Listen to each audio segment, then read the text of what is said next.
کہیں بھی آپ کو یہ زبان ایسی چیز ہے کہ بس جس سے کے پاس بھی آپ ملیں گے وہ زبان سے کسی کی نہ کسی کی برائی کر رہا ہوں.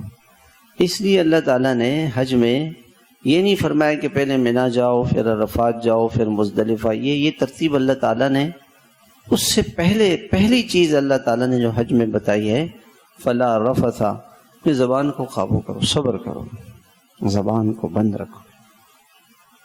حج کرنا ہے تو زبان کو بند رکھو. پیسے دینا بہت آسان ہے حج میں، لیکن زبان کو بند رکھنا بڑا مشکل ہے. بزرگوں نے یہ لکھا ہے کہ جو شخص یہ چاہتا ہے کہ ہر سال بیت اللہ جائے تو وہ وہاں کسی پہ تنقید نہ کرے، کسی کو کچھ نہیں کہے. پتہ نہیں کس کی وجہ سے اکثر غریب لوگ وہاں آتے ہیں، اور پتہ نہیں کس کی وجہ سے اللہ تعالیٰ ہمیں بلا لیتے ہیں. کس کی اللہ کے ہاں کوئی اللہ کا کیسا عاشق ہے، کس عشق میں تو سب کچھ معاف ہو جاتا ہے.